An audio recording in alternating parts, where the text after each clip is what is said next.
Hey besties, it's Lisa. Welcome or welcome back. I love all the wood products that they have at the Dollar Tree that we can craft with. We're gonna do a bunch of different pieces, and then at the end, we're gonna put together something really cute. Found this adorable wood house at the Dollar Tree, and I decided kind of looks like a gingerbread house. And I'm just going to take some Rust-Oleum chalked linen white paint. You can use any white paint you want. I'm going to use some other colors to do the windows and the trees, of course, and then there's little Christmas lights on it. So I'm just going to go ahead and paint it the way I want, and you can do the same with yours. You can do any colors, any style you want. I went kind of more like traditional, I guess, with this one, and I love this piece because it's got so many little details. I love the windows. We're going to go ahead and make those little window frames black, I decided, because then the snow, which is the white, gives a stark contrast.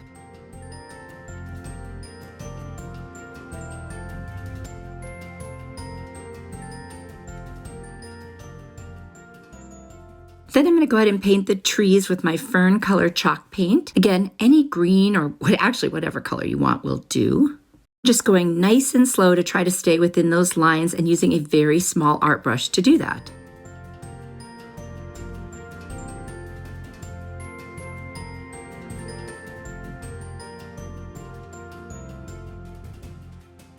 The house reminds me a little bit of a gingerbread house. I'm going to use the hazelnut paint color on the rest of the house. I just have found that color reminds me the most of gingerbread. If you have a color, of course, that you prefer, then definitely use that. Now I'm going to take some burnt umber, and I'm just going to do the stems of the Christmas trees. I wanted that to be a slightly darker brown, and I'm just using a really small brush to do that. I'm going to take a bunch of primary colors of paint, and I'm going to paint all the different Christmas lights in those colors. And then I'm going to take a white paint marker, and I'm just going to create little snow drifts. Now, I did not have any puffy paint. I do think puffy paint would be the best for this, and I need to get some because I've been wanting to use it for years, and I don't know why I always forget to buy it when I'm out at the craft store. So anyway, I hope I remember next time because it does look better with the puffy paint. The other trick you could do is take hot glue and then paint that white after you put it on. I've got a little piece of scrap wood around, and I'm going to paint it black and then use some Fix-All adhesive and hot glue, and we're going to put it on as the door. This house didn't have a door, and I really felt like it needed one. And then I'm going to take a little red bead from a bead necklace I got at the Dollar Tree and put that on as the door handle. And I will cover the whole thing with the clear spray, and that will seal it. I love how this house turned out. It's so cute. Be sure to keep watching so you can see what I do with it at the very end. Let me know what you think of this one.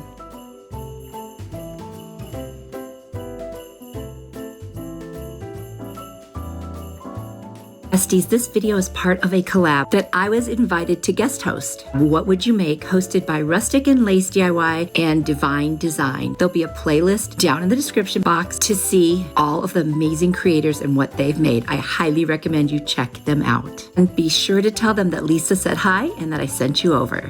I have this adorable snowman wood cut out from the Dollar Tree. It's like a little stand, I guess. I'm going to take some ink chalk paint, which is basically black, and I'm just going to do his mouth and then outline some of him and do his hat, of course. I'm going to paint him pretty much like a traditional snowman would be painted. Used a very fine art brush to get in between the snowflake pieces there. Otherwise, that would have been very difficult to do. I'm going to take some pumpkin chalk paint, which is just orange, and I'm going to go ahead and do his nose. I don't know about you, but sometimes I find it very relaxing to watch someone paint, so I hope this is doing that for you.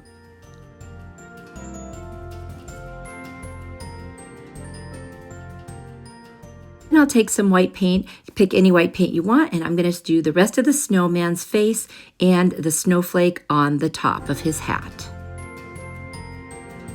Decided to add some red to that little part at the top of his hat there. Well, actually just below the top of the hat and above the brim, because I thought that would add a nice pop of color, and I love doing that. Otherwise, a snowman doesn't have a lot of color other than his nose.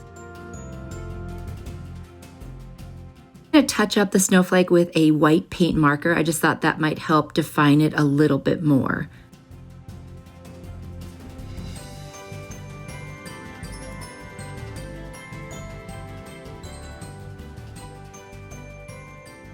I'm also going to take a black marker and just try to touch up my little circles for his mouth. I don't have the steadiest hand. I wish I did. And sometimes it just gets a little jaggedy around the edges. So I thought I would just do whatever I could to try to clean up, with markers and see if that would maybe make it look a little bit more defined. Do whatever works for you. I'm also going to go around the outline of his eyes with the black marker as well. And then I decided to just finish off the edges with the black. I know it blends in with the hat, but I just thought it really added to, the way he looks. It kind of made him pop a little bit more. Now I'm just going to take a little spatula and remove that stick on the back. I really don't need it for this project. You can leave it in if all you're making is the snowman, but I'm going to use this for another piece afterwards that I'm going to show you, so I want you to stick around. Isn't he cute? I really love how he turned out.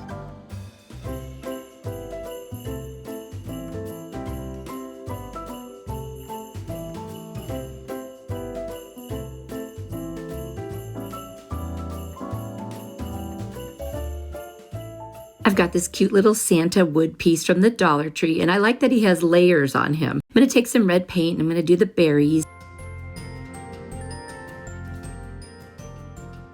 And then I'll be using white and red and black, to fill in the rest of Santa, just like what you would imagine. And again, I went very traditional for him. So there's the hat, and we'll just continue painting the rest of him. I think this would be a fun project to do with kids. I also blended some white and red to make pink nose and cheeks. And then I used another color that's kind of flesh tone, sort of in between a peach and a brown. And I thought that would be a nice color. And I just put that on there and did his mouth with the pink. Then I'm going to take my green paint and just go ahead and fill in those leaves.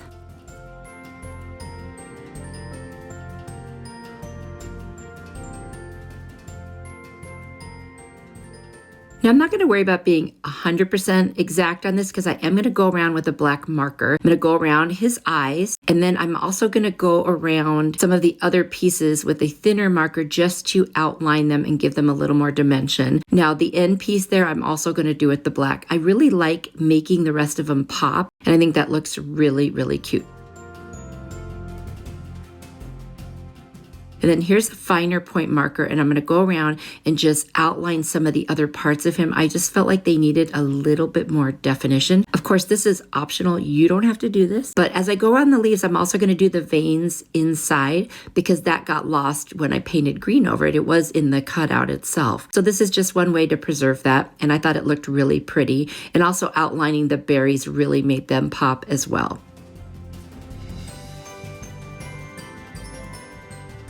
Just remember, the things I do are just for inspiration. You don't have to do them exactly unless you want to. This is just to give you ideas and get your creative juices flowing. And then I'm going to remove the stick from the back because I don't need it, but if you do, you go ahead and leave it on there. And I'm just using a little spatula to do that. That usually works the best. I'm going to take clear glaze on all these pieces that I'm making today, and I'll take care of that outside. Isn't he adorable? I just love these little cutouts. They're so cute. I love the wood.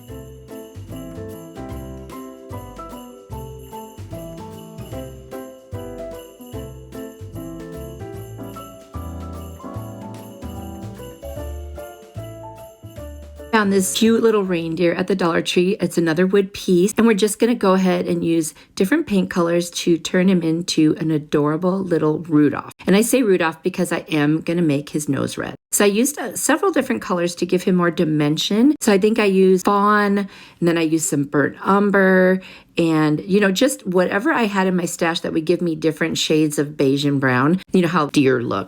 And then I'm going to use white for the pom-pom and his hat. And I used kind of a cashew color, I believe it is, for his antler. And then I'll make the berries red with green leaves. The cashew color was actually, my paint was drying up, but it gave it more texture too. So I thought that was kind of fun. See how that is there for the antlers to have a little different texture than the rest? So that's how that worked out. But now I know I need some more cashew chalk paint because I love that color. I'm just going to go ahead and paint in with a fine art brush the rest of the details that we need. Then I'll take some red and I'll do the berries and, of course, his little Rudolph nose and mouth. And for these parts, I'm just taking my time and just going kind of slow and more like making dots to get in there than painting straight across. Whatever works.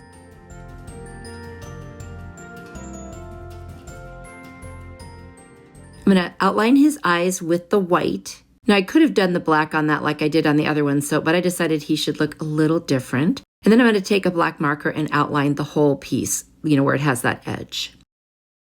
I'm going to take a finer tip marker and I'm just going to outline all the different sections of him, draw the veins in the leaves, and just, kind of add that dimension and make him pop like I did with the other pieces that we're using.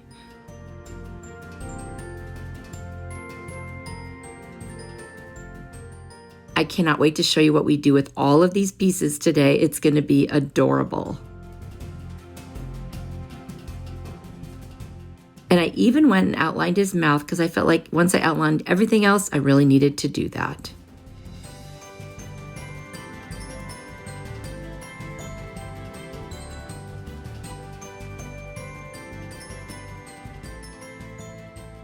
And there he is, all painted. We're going to remove that stick because we don't need it for this project, but of course you leave it on if you do. And I'm just using my spatula to get rid of that. We'll spray him with the clear glaze outside, and there he is. He looks adorable. You'll have to let me know what you think of him and get ready for what we're going to do for the big project.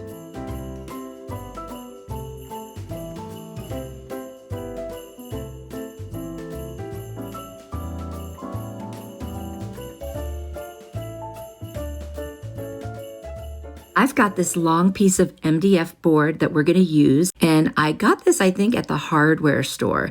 Anyway, you can find these in different places, and of course, they're not expensive at all. So we're going to use this as a porch leaner. We're going to take the house we made and the other wood pieces that we had, the Santa, the snowman, and the reindeer, and we are going to position them with hot glue and fix all adhesive so they really stay onto this board that I did paint green off camera. I also sprayed the board with a clear glaze, but we'll spray the whole thing again at the end. I've also got some chalk couture stencils that I cut up, and we're just going to place them in different spots and go ahead and paint on them in between each of the wood pieces to create this beautiful porch leaner. And I'm so excited for how this is going to turn out. I've got little snowflakes, little just things that were on a longer stencil that I cut up. And of course, you want to paint on and then pull off the stencil pretty quick. You don't want the paint to dry, otherwise it doesn't go through. And then you go wash your stencil right away with warm water and it comes right off. So next, we're going to add the snowman. I think this is just going to be so adorable. And because it's going to be outside, I definitely wanted more than just hot glue. You could use any other strong adhesive glue. That's why I picked the Fix-All. And then we're going to add some more stencils, this cute little coffee cup, more stars, snowflakes, just all kinds of fun things. I decided I would only use white for the paint since we've got so much color going on here with all the other pieces. And I didn't want to make it, so busy that you wouldn't appreciate each of the pieces. But you know what? You do what you want with your porch leaner.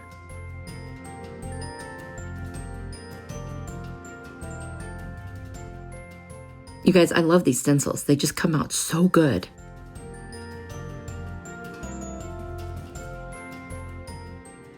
Anyway, time for Santa to go on.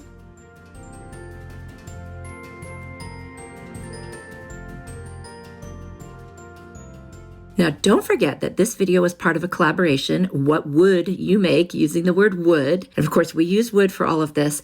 And then you'll find that playlist down in my description box. And when this video is done, go check out all the other creators and let's see all the wonderful things they made out of wood. I know it's going to be so much fun. I can't wait to see what they all made. And of course, don't forget to tell them that Lisa said hi and that I sent you over, because I know how fun that is when somebody sends you over to their video. This is one of the ways as creators we can support each other. And I really love to do it. It's been a while since I've done a collab. And so I thought, you know what, maybe I'll do a few of them here and there. And that way you guys can meet some of the newer creators if you haven't already met them.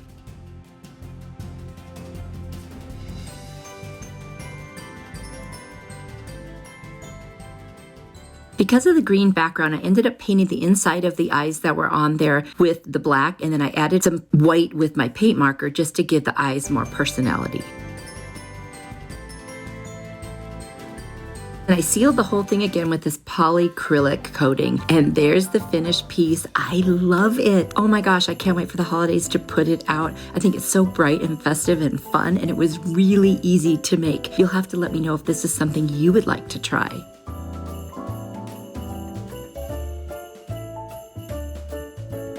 Ready for more inspiration? Here's another video I think you'll really like. If you click on it, I will see you there. You are truly a blessing to me. Bye!